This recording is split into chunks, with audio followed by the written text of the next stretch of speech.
అందరికి శరణార్థులు మంచిగున్నారులా. నేను వచ్చేసిన ఇవాళ సుతం కత్తన్నకు వార్తలు పట్టుకొచ్చిన.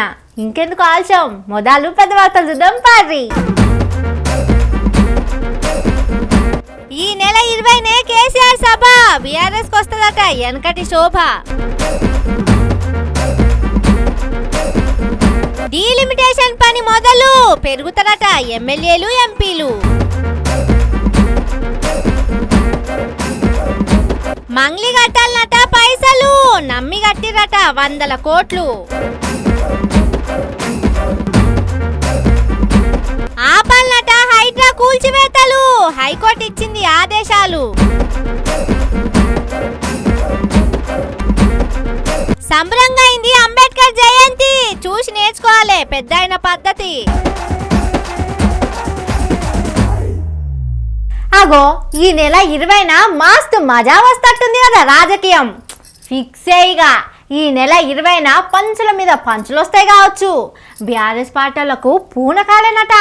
అగో కేటీఆర్ సార్ ఏమంటుండో ఇన్నుర్రి. ఏప్రిల్ 27 తర్వాత ఏప్రిల్ 27 నాడు మన పార్టీ ఆవిర్భావ దినోత్సవం ఉన్నది.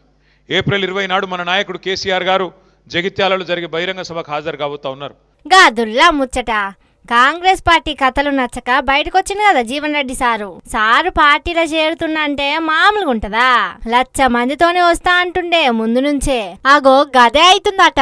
సారు కోసం కేసీఆర్ సారే జగిత్యాల మీటింగ్ కు పోతుండన్నట్టు జీవన్ రెడ్డి సార్ కూడా అన్ని ఏర్పాట్లు చేసుకుంటుండు. గదే టైంలా సార్తోని ఉన్న దోస్తానా గురించి కూడా చెప్పుకొచ్చిండు. కేసీఆర్ గారితో నాకున్నటువంటి అనుబంధం ఇప్పుడే సోదరు వసంత గారు అన్నట్టు ఏదైతుందో ఆ ఈనాడుది కాదు, చాలా వరకు జగిత్యాల ప్రాంత ప్రజానికానికి అందరికీ కూడా తెలుసు. నేను ప్రజా జీవితంలోకి రాక ముందు నుండి కూడా వారితో వ్యక్తిగతంగా కుటుంబ పరంగా కూడా పరిచయం ఉన్నటువంటి ఒక వ్యక్తిని.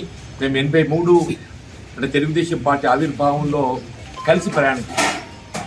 తదుపరి కాలంలో రాజకీయంగా మరి భిన్న అభిప్రాయాలతోని భిన్న రాజకీయ పార్టీల్లో వేదికలు పంచుకోవడంతో భావాలు ఒకటైనా కానీ భిన్న వేదికల్లో కొనసాగడం జరిగింది.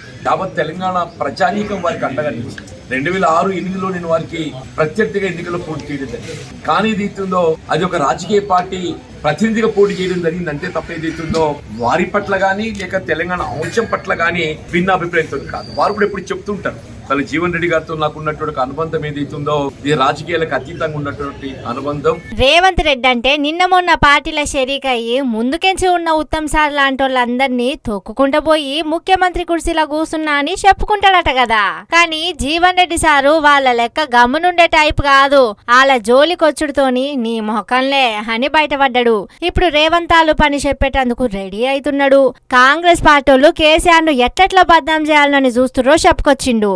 ఇప్పటికైనా కళ్ళు తెరిచింది. ఇప్పటికే కళ్ళు తెరిచి ఇన్నదాకా ఏమనుకున్నది మేడిగడ్డ సాగోజు పెట్టి కేసీఆర్ గారిని దోషిగా నిలబెట్టే ప్రయత్నం చేసింది. కేసీఆర్ దోషి కాదు, ఈ తెలంగాణ రాష్ట్ర భవిష్యత్తు నిర్మాణం చేసినటువంటి ఒక స్ఫూర్తి తెలంగాణ రాష్ట్ర నిర్మాణాన్ని వీళ్ళ నిలబెట్టే విధంగా ఒక స్ఫూర్తిదాత అని చెప్పి అంటున్నా. వీళ్ళ మీరు గత వారం రోజులు గమనిస్తుంటే ఏ విధంగా కాళేశ్వరం ప్రాజెక్టు పునరుద్ధరించుకొని చేసుకోగలుగుతాము. 3 కాలాలు గడిచిపోయిందే ఈ వేసవితోని. ఇక మిగిలింది 2 కాలాలు. ఈ 2 కాలాల్లో కూడా చేస్తా అంటే కూడా అవుతుందా కాదా తెలియదు కానీ చెప్తున్నా నేను. ఇంతకాలం అయితే ప్రకృతి సహకరించింది, మన కరువు రాలేదు. రేపు భవిష్యత్తు ఏమైతే తెలియదు. రేపు కరువు వస్తే దానికి జవాబుదారు ఎవరవుతారు? రేవంత్ రెడ్డి అవుతాడు, కాంగ్రెస్ పార్టీ అయితే అని చెప్పి అంటున్నా. దానికి జవాబుదారు ఎవరైతారు? రేవంత్ రెడ్డి అవుతాడు, కాంగ్రెస్ పార్టీ అయితే అని చెప్పి అంటున్నాను. దానికి ఏదైతుందో అదేదో ఇవాళ జ్ఞానోదయం అయినట్టు ఏదైతుందో ఏ సంతోషం. ఇప్పటికైనా we welcome it. Kaleshwaram project పునరుద్ధరింపబడటమే ఇలా తెలంగాణ రాష్ట్ర భవిష్యత్తుకు అది ఏకైక మార్గం అని చెప్పంటున్నాను. ఇప్పటికైనా కాంగ్రెస్ ప్రభుత్వం రేవంత్ రెడ్డి గారు వాస్తవానికి అనుగుణంగా కళ్ళు తెరిచినందుకు నేను సంతోషం అని చెప్పంటున్నాను. జీవన్ రెడ్డి సార్ ను పార్టీలోకి తీసుకొచ్చేటందుకు కేటీఆర్ సార్ కూడా బాగానే కష్టపడ్డాడు కదా. ఇక అంతటితోని ఆగుతలేరుల్లా. వచ్చే 2 ఏళ్లల్లా పార్టీని ఎట్లా బలంగా తయారు చేయాలి, సర్కారు ఇచ్చిన హామీల మీద ఎట్లా నిలదీయాలి అని కూడా తయారైతున్నారట. ముందుగా ఎస్సీ ఎస్టీలతోనే ప్రారంభం చేద్దాం ఎక్కడో దగ్గర. అట్లాగే ఆ డిక్లరేషన్లు వీళ్ళు ప్రకటించిన రోజు కూడా మనం తప్పకుండా ప్రజలకు గుర్తు చేయాల్సిన అవసరం ఉంది. కామారెడ్డి డిక్లరేషన్, చేవెళ్ళ డిక్లరేషన్, మహిళా డిక్లరేషన్ ఏదైతే చేసినారో, వరంగల్లో రైతు డిక్లరేషన్, యువజన డిక్లరేషన్ హైదరాబాద్లో, విద్యార్థి డిక్లరేషన్ ఇక్కడే, మహిళా డిక్లరేషన్, ఒక్కొక్క వర్గానికి సంబంధించి కాంగ్రెస్ చేసిన ప్రామిస్ల మీద మనం కూడా అంతే పకడ్బందీగా అవసరమైతే అదే స్థలంలో అదే పట్టణంలో బ్రహ్మాండమైన బహిరంగ సభలతో పాటు జాగృతం చేసే విధంగా ఈ 2 ఏళ్ల కార్యాచరణ రూపొందించుకుందాం. తప్పకుండా నాకైతే విశ్వాసం ఉంది. ఇప్పటికే 2.5 ఏళ్లు గంగల కలిసింది రేవంత్ సార్ జయంగా. ఎన్నికల ముంగట ఏడాది టైంలా ఏముండది, అంత రాజకీయమే ఉంటది. రేవంత్ సార్కి ఉంది ఏడాదిన్నరే. గీ ఏడాదిన్నరలా ఏకి పారేస్తామంటారు కదా బీఆర్ఎస్ పార్టోళ్ళు. హవ్వా రెచ్చగొట్టాలంటే రేవంత్ సార్ తర్వాత నేను ఎవరైనా ఎగేసి ముంగట్ కురికిస్తాడు. ఊరికి ఊరికి ఊరికి బగ్గా ఆయాసం వచ్చినాక ఓర్ని నేనేంది ఇట్లా ఉరుకుతున్నా అని ఆలోచన చేస్తే ఓ రేవంత్ సార్ ఎగేసింది కదా, అందుకే నేను ఉరుకుతున్నా. ఎగేయంగానే ఎగిరి పడితే ఏమనుకుంటారో కదా అని ఆ టెంక ఆలోచన చేస్తారు కావచ్చు.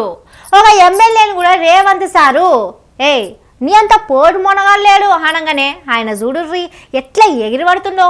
సార్ ఎరకనే కదా రామగుండం ఎమ్మెల్యే సార్ మాటలు చూడుర్రి, ఒంటి మీదకు దేవుడు వచ్చిన వాళ్ళు మాట్లాడినట్టే ఉంటాయి. అబ్బా పెద్ద రౌడీనా తొవ్వెమటి ఈయన వస్తుంటే జనాలు దాడుచుకుంటారు పాపం. ఊళ్ళకు ఓర్రి పింఛనేదయ్యా పెద్ద కోతలు కోస్తున్నావని మూతి మీదనే గడుగుతారు. రైతు భరోసా ఇస్తానని రంకలేసినావు కదా, ఎక్కడ రైతు భరోసా అని రైతులు ముఖం పట్టుకొని అడుగుతారు. 2500 ఏడవైనాయి అయ్యా అని దులుపుతారు ఆడోళ్ళు. మీటింగులా మైక్ దొరకంగానే ఉండకపోవచ్చు, ఒక్క 2 గంటల్లో కుయి కుయి అనుకుంటా ఇక్కడ ఉన్న మీ 3 నాయకులు ఒక్క క్షణం వస్తాం. ఎవరైనా అడ్డంగా మాట్లాడితే అడ్డంగా నరుకుతామనే విషయం చెప్తాను.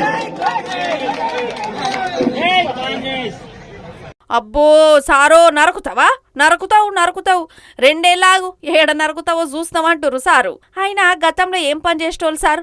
మటన్ కొట్టేటోళ్ళ, చెరుగడ్డలు నరికేటోళ్ళ, కొబ్బరికాయలు అమ్మేటోళ్ళ అంటారు సార్ బయట. ఏంటి సార్ ఈ మాటలు? నరుకుతాడు సారు. ఎమ్మెల్యేని అనుకుంటున్నావా? ఏమనుకుంటున్నావు సార్? ఈయనంత మునగాడు లేడు, ఈయన నరుకుతుంటే చూసుకుంటా కూర్చుంటారు అంటుర్రు సార్ బయట. ఏందో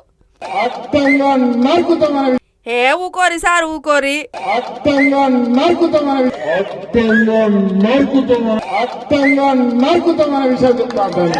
ఏంది సరిగి పంచాది నరుకుదుర్లే ఆగుర్రి. ఈనాడు కదా అసలే గ్యాస్ బుడ్డు దొరుకుతలేవట, పెద్ద గొడ్డలు వచ్చి మొద్దును ముంగటేసి నరికిపిస్తే జర సల్లబడతాడు కావచ్చు అని ట్రోలింగ్ చేస్తురు పాపం. మరి సార్ ఇంతగానం ఎందుకు ఆగమైతుండు, ఎందుకు అట్లా ఎగిరి పడుతుండో ఎరికేనా? రాజ్ ఠాకూర్ ఒకసారి నిలబడు. మా దగ్గర కూడా కండలు తిరిగిన వాళ్ళు ఉండరు అధ్యక్ష. తిరిగేసి ఆన్నే బోర్లేసి కొట్టనికి ఒక్కటేసారి తిరిగేసి కొట్టనికి ఉన్నారు అధ్యక్ష. గట్లుంటది. మొన్న అసెంబ్లీననే నీ అంత కండల కాంతారావు లేడని ఎగేసిండు కదా రేవంతాలు. అల్టి సంధి సార్కు నిద్ర పడుతుందో లేదో కదా, నేనే పెద్ద మునగాన్ని మా రేవంత్ సార్ గొప్ప చెప్పిండు అసెంబ్లీలో అని ఊగుతున్నాడు కావచ్చు సారిగా. జనం కనవడంగానే ఊగుడు. ఇక ఈ పెద్ద మనిషి మాటల్లో ఒక మంత్రి సార్ చూడు ఎట్లా వెనకేసుకొస్తున్నాడు. మా సహచరులు రామగుండం శాసనసభ్యులు రాజ్ ఠాకూర్ గారు మరి అక్కడ ఉన్న కొంతమంది కార్యకర్తలను ఇక్కడ చాలా మంది బెదిరిస్తా ఉన్నారని చెప్పిన నేపథ్యంలో దానికి సంబంధించి నేను మాటలు చెప్పడం జరిగింది. కానీ రాజ్ ఠాకూర్ గారి ఆలోచన విధానం కానీ శాంతికి భంగపట్టే కార్యక్రమం చేయొద్దనే ఉంటుంది. కానీ అనేక సందర్భాల్లో భయభ్రాంతులను చేసినప్పుడు పక్కనున్న అక్కడున్న సోదరులు వారి బాధలు చెప్పినప్పుడు వారు జిల్లా కాంగ్రెస్ అధ్యక్షులుగా ఆ విధమైన స్పందన కనబడ్డది. మేము ఎవరు ఆ విధమైన ఆలోచనతో చేసినప్పటికీ దాన్ని ఖచ్చితంగా ఖండిస్తారు. శ్రీధర్ బాబు సార్ చెప్పిన దాన్ని బట్టి మక్కన్ సింగ్ ఠాగూర్ సార్ జర నిమ్మలమైన మనిషే గాని రేవంత్ సార్ మొన్న ఎగేషుడితోని ఎగిరి పడుతుండు అంటారు కదా. అగో రేవంత్ సార్ ఎగేస్తే 4 కోట్ల మంది జనాలు ఎగిరిపడి మా రేవంత్ సార్ అంత గొప్పోడు లేడు అని ఓట్లేసి కోసపడుతురు. ఠాకూర్ సార్ మాత్రం మామూలు మనిషి కాదా ఎట్లా? జరా ఊరుకులాట ఎక్కువైంది అంతే. ఉండకపోవచ్చు, ఒక్క 2 గంటల్లో కుయి కుయి అనుకుంటా ఇక్కడ ఉన్న మీ 3 నాయకులు ఒక్క క్షణం వస్తాం. ఎవరైనా అడ్డంగా మాట్లాడితే అడ్డంగా నరుకుతామనే విషయం చెప్తాను.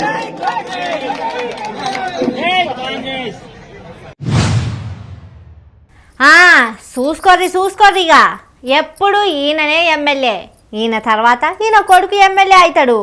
ఇప్పుడు ఈయన ఎమ్మడి తిరగాలి, అటెంక ఈయన కొడుకు ఎమ్మడి తిరగాలి. మరి నేనెప్పుడు ఎమ్మెల్యే కావాలి, నేనెప్పుడు ఎంపీ కావాలి అని నియోజకవర్గాల్లో చాలా మంది నారాజు అవుతుంటారు. ఎమ్మెల్యే అంత బలం ఉన్నా, ఎంపీ అయ్యేటంత జనం ఉన్నా పదవులు రాక పంచాలు అవుతుంటాయి కదా.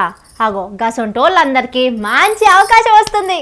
ఇన్ని దినాలు మన రాష్ట్రంలో 119 మంది ఎమ్మెల్యేలే ఉండే కదా, ఇప్పుడు 180 సీట్లయితే అట.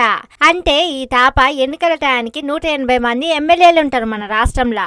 సీఎం కావాలంటే 90 సీట్లు 91 సీట్లు గెలవాల్సి వస్తుంది. ఎందుకంటే డీలిమిటేషన్ అవుతుంది, అంటే నియోజకవర్గాలు మారుతాయి, అవిటి బోర్డర్లు కూడా మారుతాయి. ఎమ్మెల్యే స్థానాలు పొట్టు పెరుగుతాయి, అట్టనే ఎంపీ స్థానాలు కూడా పెరుగుతాయి అన్నట్టు. ఎమ్మెల్యేలు పెరిగితే ఎంపీలు కూడా పెరుగుతారు కదా. దేశంలో ఇప్పుడు 543 ఎంపీలుండే, ఇక 850 మంది ఎంపీలు అవుతారట. మోడీ సారు జల్దీనే గీ బిల్లును పార్లమెంట్లకు పట్టుకొచ్చి ఆమోద ముద్రే వేపిస్తారట. మన సీఎం రేవంత్ సార్తో పాటు చాలా మంది చాలా మాటలు అంటుర్రు. అట్లెట్లా పెంచుతారు, అట్లా పెంచితే మా సౌత్ వాళ్ళకు అన్యాయం జరుగుతుంది, మేము ఒప్పుకోమంటుర్రు. మోడీ ఏం చేస్తున్నా కాంగ్రెస్ పార్టీ వాళ్ళు అడ్డం పుల్లలేస్తూనే ఉంటారు కదా, మరి గట్టనే అంటుర్రా?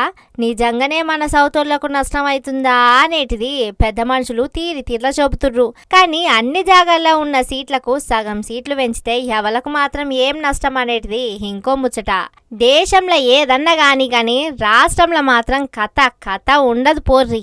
2-3 మండలాల పట్టున్నోళ్ళు ఎట్లన్నా చేసి ఎమ్మెల్యే కావాలని ఉరుకులాడుతుర్రు ఇప్పటి సందే. ఏందులాగిది గిట్లా చేస్తారా? నా పుట్టింటోళ్ళు ఇట్లా చేస్తారా? నా పుట్టిల్లంటే మీడియోళ్ళు, నా దోస్తులు, నా ఫ్యామిలీ, మీరే గిట్లా చేస్తారా అనుల్లా? అర్ర పాపముల్లా అనుకున్నాం కదా మంగళక్క ఏడుస్తుంటే. పంచులు వేసుకుంటా, పాటలు పాడుకుంటా, బూతు పాటలు పాడుకుంటా ఎంత ఫేమస్ అయింది. గసొంటి అక్కను ఇంత బదనాం చేస్తారా కచ్చగట్టి అనుకున్నాం. సరే అక్క ముచ్చట తెలియదు ఎవరికి కానీ బాధితులు మాత్రం కొత్త ముచ్చట చెబుతుర్రుల్లా. ఏదన్నా చెప్పుర్రి, ఇది పక్క 200 కోట్ల స్కామ్ అంటుర్రు. ఓరి 200 కోట్ల స్కాము అనిపిస్తుంది కదా. మంగళక్క 200 కోట్ల స్కామ్ చేసిందంటే ఎవరు నమ్ముతారుల్లా? కానీ వీళ్ళు చెప్పే మాటలు వింటుంటే అక్క ఏడ్చినంత ఈజీగానే అనిపిస్తలేదు పాడే. చాలా మంది విక్టిమ్స్ అందరూ ఫోన్ చేస్తున్నారు ఆయనకు. ఫోన్ చేస్తుంటే ఆయన షాక్ అవుతుండ్రు, ఇంతమంది ఉన్నారు దీనిలో. నాట్ ఓన్లీ కర్నూలు గద్వాల ఇక్కడ కాకుండా ఇక్కడ చాలా వరకు ఒక 1000 మంది పైన ఉంటారనమాట విక్టిమ్స్. మొత్తం స్కామ్ వచ్చేసి 200 కోట్లు అండి. మా వరకు అయితే 6 కోట్ల నుంచి 10 కోట్ల వరకు ఉంది. మాకు సంబంధించిన వాళ్ళకి 100% మీద ఇన్వాల్వ్మెంట్ ఉంది, నో డౌట్ దాని గురించి. ఇప్పుడు మధు ఈ 2 నెలల్లో మీకు ఎప్పుడైనా కన్సల్ట్ అయ్యి లేకుంటే ఫోన్ మాట్లాడడం, ఇది కేసు ఎందుకు తీసుకోవడం అని చెప్పి చేయలేదు. మొన్న లాస్ట్ రీసెంట్గా పూజారి నాగేశ్వరరావు సార్ వాళ్ళ దగ్గర ప్రెస్ మాట్లాడినాం కదా, ఆ రోజు మంగ్లీ మధుకి కాన్ఫరెన్స్ కాల్ పెట్టింది. కాన్ఫరెన్స్ కాల్ పెట్టి మన సుబ్బు సార్తో మాతో మాట్లాడిస్తుంది అనమాట. దీనికి మంగ్లీకి ఇన్వాల్వ్ అని చెప్పి చెప్తున్నాడు. ఇప్పుడు ఆ రోజు మాకు ఏమని చెప్పినాడు, వాళ్ళు చెల్లని చేసుకుంటా అని చెప్పినాడు, ఆమె బిజినెస్ ఉందని చెప్పినాడు, ఆమె వాళ్ళ తమ్ముడిని తీసుకొచ్చి మాకు పరిచయం చేసినాడు. ఈ రోజు ఏమంటున్నాడు, మాకు సంబంధం లేదని చెప్తున్నారు సింపుల్గా. హే పోర్రి, అక్కేదో పాటలు పాడుతుంది, డాన్స్ వేస్తుంది, ఆ టెంక ప్రమోషన్ లో ఇన్స్టాగ్రామ్ రీల్స్ చేసుకుంటది కావచ్చు. అక్కకు ఇన్ని తెలివితేటలు ఉన్నాయా అనిపిస్తుంది కదా. కానీ పక్క పంటోళ్ళు ఉంటారు కానుల్లా, ఊకుంటారా? అక్కను అబ్రకదబ్రా చేసి గుంజుకపోయిర్రేమో ఎవలకెరక. మంగ్లీ అస్తము అంటే ఇప్పుడు రమోత్ మధ్య క్లియర్గా చెప్పిండు మేడం బ్యాక్ ఎండ్ ఉన్నారని చెప్పి. తనకు ప్రూఫ్గా వాళ్ళ తమ్ముడే వచ్చిండు, మా ఏరియా సైడ్ వచ్చిండు, ఇట్లా బిజినెస్ చేస్తున్నా అని చెప్పిండు. కొన్ని ఫొటోస్ కూడా దిగిండు. ఇక చూడండి, ఇప్పుడు నిన్న మేడం చూపించారు మా బ్రదర్ లేడు, అసలు మా బ్రదర్ కాదని. మీ బ్రదరే కదా? మా తమ్ముడు ఈయన, ఈ ముఖం ఉందా? ఆ బ్రదర్ పక్కన ఎవరు ఉన్నారు పర్సన్? ఇక ఈ పిల్లోడేగా. అంటే ఇప్పుడు మనము అనవసరంగా అబండాలు వేయడం అనవసరం, బట్ వాళ్ళు వచ్చేది జరిగింది, అది మాత్రం మేము కోరుకుంటున్నాం. మాకు మంచి న్యాయం చేయాలని హార్ట్ఫుల్గా కోరుకుంటున్నాం. అవును, ఇట్లా రమవత్ మధు మంచి బిజినెస్ చేస్తున్నాడు. మా అక్కగారు కూడా దీంట్లో ఇన్వాల్వ్మెంట్ ఉన్నారు. అయితే మేము బ్యాక్ ఎండ్ ఉండాలి, మేము సెలబ్రిటీస్ కదా, బ్యాక్ ఎండ్ ఉండాలి. ఏదైనా ప్రాబ్లం జరిగినా ఏదైనా జరిగినా మాకు ఎక్కువ ఇన్వాల్వ్మెంట్ ఉండకుండా, అంటే ఎక్కువ ఇన్వాల్వ్మెంట్ ఉండవు. శివనే చెప్పినాడు, మేము ఖచ్చితంగా మేమే చేస్తున్నాము, మా సిస్టర్ని కూడా మేము మ్యారేజ్ చేస్తున్నాము అని ఊరే చెప్పినాడు. అక్టోబర్ తారీఖు రోజు, అక్టోబర్లో కూడా ఎంగేజ్మెంట్ ఉంటుంది. మాతో కలిసి టీ తాగినాడు, టిఫిన్ అన్నీ చేసినాడు. అది కూడా ఒక హాఫ్ అన్ అవర్లో సీసీటీవీ ఫుటేజ్ కూడా వస్తుంది, వాళ్ళు ఏ కార్లు దిగినారు. రమౌదుపతి పర్సన్ అసలు పరిచయం లేడు అంటున్నారు. పరిచయం లేని పర్సన్ ఆయన ఫార్చునర్లో దిగుతాడా? పరిచయం లేని పర్సన్ ఇలా టెంపుల్స్కి వస్తాడా? ఇలా టెంపుల్స్కి వస్తాడా? ఇక్కడ కదా శివనే కదా. ఇక్కడ మదిరేడు స్వామి టెంపుల్, ఇది బెత్తంచెర్ల, కర్నూలు డిస్టిక్. ఇన్ని ఎవిడెన్స్, ఇంకా చాలా ఎవిడెన్స్ ఉన్నాయి మా దగ్గర. వాళ్ళు కానీ మా అమౌంట్ మాకు రిటర్న్ అవుతే అవి ఇంకా చాలా పెద్ద ఎవిడెన్స్.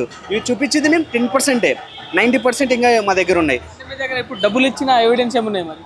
డబ్బులు ఇన్సైడ్ టోటల్ బ్యాంక్ స్టేట్మెంట్స్ ఉన్నాయి మా దగ్గర, ఏవేవి వాళ్ళు మాట్లాడిన మాటలు. అక్క చెప్పేది తింటే అక్క మాటే నిజం అనిపిస్తుంది. హే పొర్రి, మంగళక్క అన్ని కోట్లు ఎందుకు స్కామ్ చేస్తది అనిపిస్తుంది. సజ్జనార్ సాను కూడా కలిసి వచ్చింది. నా మీద తప్పుడు ఆరోపణలు చేస్తున్న సుబ్బారావు మీద చర్యలు తీసుకోవాలి అని కంప్లైంట్ పెట్టింది. అంతేకాదు మోసగాళ్ల చేతిలో మోసపోయినోళ్లకు కూడా న్యాయం చేయమని అడిగింది సార్ను. ఎంత మంచిది చూడుర్రి. మాటకారి మంగ్లీ అని పిలుచుకునేటోళ్ళు ఇప్పుడేమో మోసకారి మంగ్లీ అనిపించుకుంటుంది. అక్క తేల్తది. నువ్వు శుద్ధ పూసవని తేల్తది. నువ్వు కడిగిన ముత్యం లెక్క బయటకొస్తావక్క అని మంగళక్క ఫ్యాన్స్ అంతా నమ్ముతుర్రు. ఏంది నమ్మితే వాళ్ళను కూడా ముంచుతుంది అని ఇంకో దిక్కు అంటుర్రా? గది వేరే ముచ్చట. నేనే రాజు నేనే మంత్రి అంతా నా ఇష్టం. ఇగో గిట్టనే ఉంటది కదా రేవంత్ సార్ తీరు. హైకోర్టు ఏదో సురుకులు పెడుతుందట కదా సార్కు. నచ్చినట్లు చేస్తామంటే కోర్టులు చూసుకుంటా కూసోవు కదా. రేవంత్ సార్కు బగ్గనే సురుకులు పెడుతున్నదట హైకోర్టు. ముఖ్యంగా హైడ్రా విషయంలో హద్దు దాటిపోతుర్రు. చూసుకోర్రి, ఊకునే ముచ్చట్నే లేదంటుందట కోర్టు. దీనాం కూల్చివేతలు కోర్టులకు కూడా ఎరకనే కదా. అందుకే హైకోర్టు ఎప్పుడు చూసినా గట్టిగానే గదిరిస్తుంది గాని యాక్షన్ మాత్రం తీసుకుంటలేదు.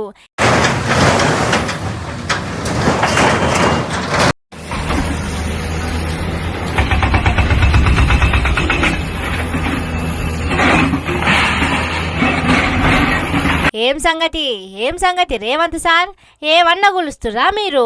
ఎవరి చేతుల్లో పెడితే ఎటు పోయి ఎటొస్తుందో అని రేవంత్ సార్ చేతుల్నే పెట్టుకున్నాడు హైడ్రాను.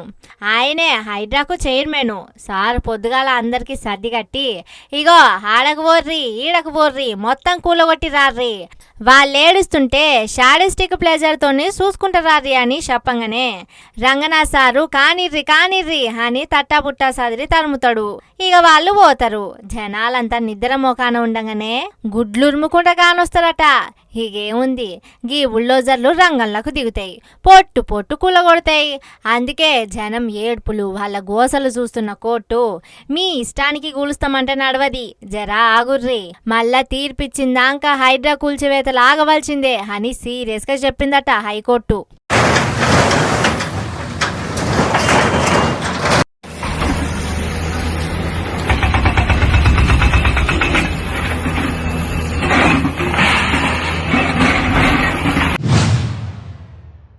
నోటితోటి మాట్లాడుకుంటా నొసలతోటి ఎక్కిరిచ్చుడు అని సామెత ఇన్న రానుల్లా.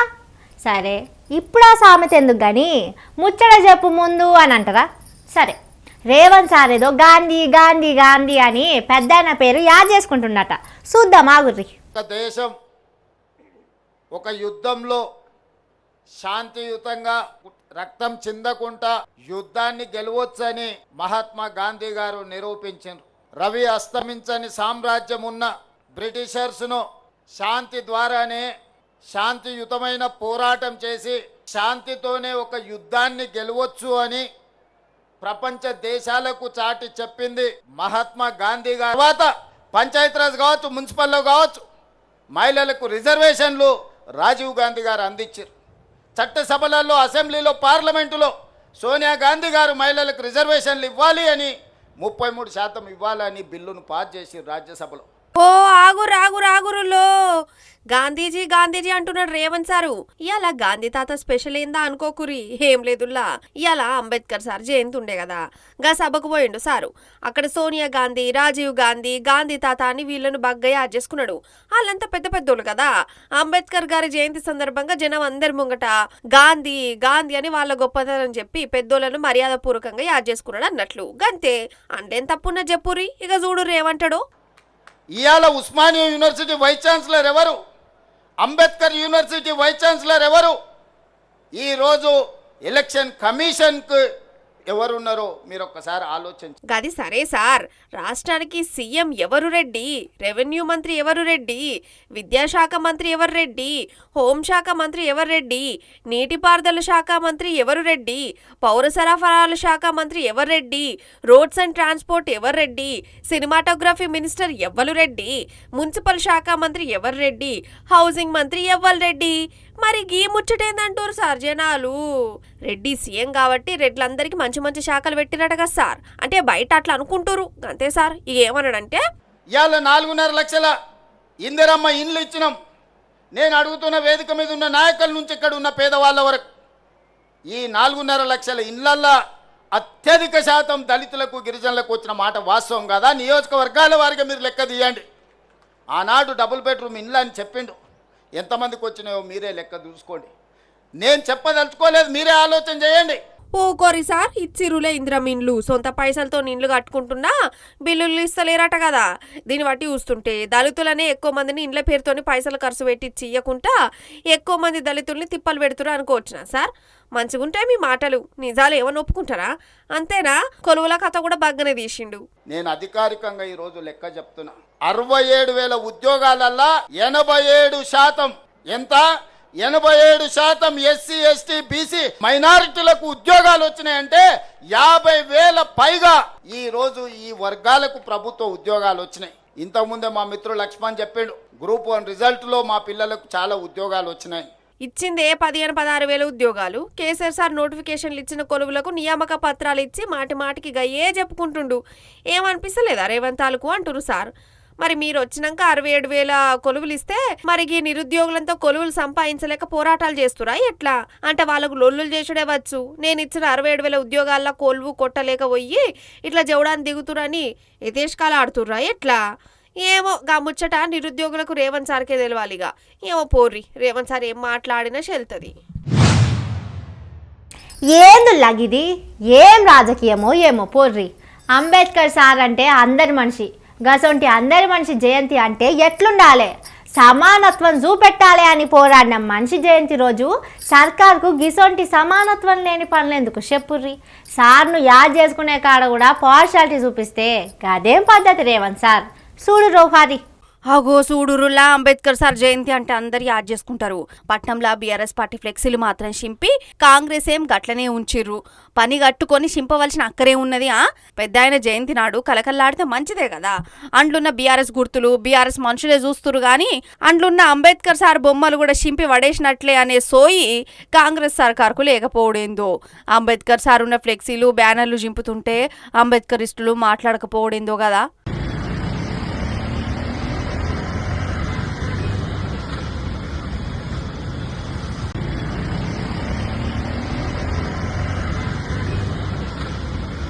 కేసీఆర్ సార్ అంత పెద్ద అంబేద్కర్ విగ్రహం కట్టిపిస్తే ఇన్ని దినాలు పట్టించుకోలేదు కదా, గదే అంటుండు కేటీఆర్ సార్. ఒకవేళ మీరు గనక ఈసారి ఏప్రిల్ 14 నాడు బాబాసాహెబ్ ను మళ్ళొక్కసారి గత 2 సంవత్సరాలు చేసినట్టే ఈ సంవత్సరం కూడా బందీ చేసి పెడితే మేమే వస్తాం, వందలాదిగా వేలాదిగా వచ్చి ఆ సంఖ్యలు బద్దలు కొడతామని చెప్పి ఆ రోజు చేసిన హెచ్చరిక ఇవాళ ఫలించి సచ్చినట్టు ఇవాళ రాష్ట్ర ప్రభుత్వం అక్కడ ఏర్పాట్లు చేసింది. నిజంగానే పోరాడితే పోయేది ఏమీ లేదు. ఇట్లాంటి మూర్ఖ ప్రభుత్వాలకు, ఇట్లాంటి అరాచక ప్రభుత్వాలకు, ఇట్లాంటి పెత్తందారి పోకడలకు, ఇట్లాంటి నియంతృత్వ ఆలోచనలుండే ముఖ్యమంత్రులకు బుద్ధి వస్తుంది, ప్రజలకు భయపడతారు తప్ప ఇంకోటి కానీ కాదు. ఇక అంబేద్కర్ సార్ ను యాద్ చేసుకొని ఆయన చూపెట్టిన తొవ్వల్ని నడవాలని చెప్పిండు హరీష్ అన్న. యువత దయచేసి ఈ ఆన్లైన్ గేములు ఆడకండి, డ్రగ్స్ లాంటి వ్యసనాలకు దూరంగా ఉండండి, అంబేద్కర్ ను స్ఫూర్తిగా తీసుకోండి.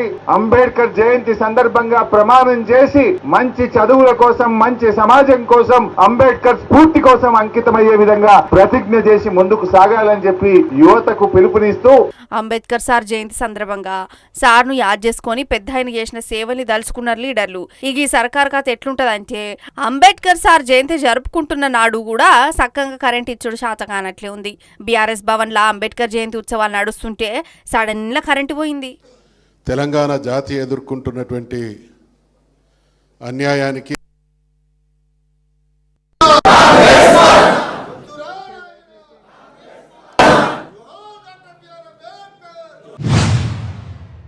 ఇవి అది ముచ్చట్లు.